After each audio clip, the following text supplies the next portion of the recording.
Hi everybody, James Blacklaws, JB Commercial Finance. It is Friday the 11th of December 2020.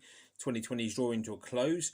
And one of the things I've been reading about quite a bit in the last week or so is the fear of zombie companies.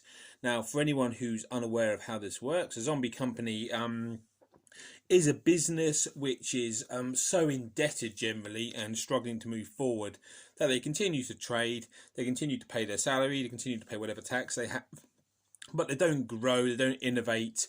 And we used to call them cash cows back in the day, in quite a negative way back in banking days, but this is called zombie companies now. It's kind of the same thing really, albeit a cash cow is probably a lot more positive than calling someone a zombie company.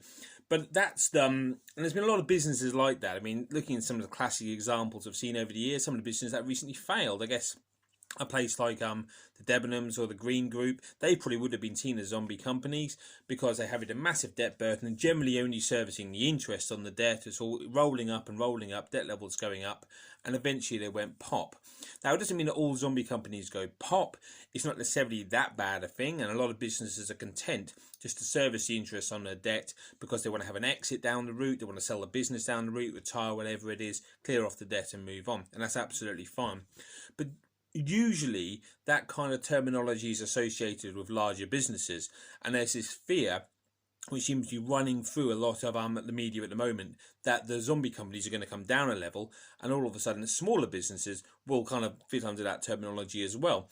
And a lot of that's down to the level of debt that's going to be put onto people following the COVID regulations. Now, things like the bounce back loan and the simple zone are absolutely great and have helped a lot of people. But if you had a business that was turning over, let's just say £200,000, and if you got a £50,000 bounce back loan, well, for the next 5 years, they're going to be carrying debt of £10,000 capital repayment per annum, a little bit more when you put the interest on top, which is, a big burden potentially to pay for a business that was turning over £200,000 and making maybe a 25 grand profit.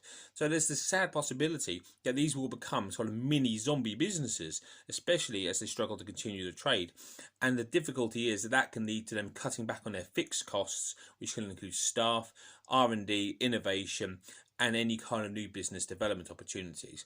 So very quick video just to explain what a zombie business is, a zombie company, and how it can be detrimental to innovation, to growth and productivity going forward. Any questions on this or anything else linked to any of the government loan programs or any lending programs altogether, please get in touch with myself and like and share. Take care, everyone.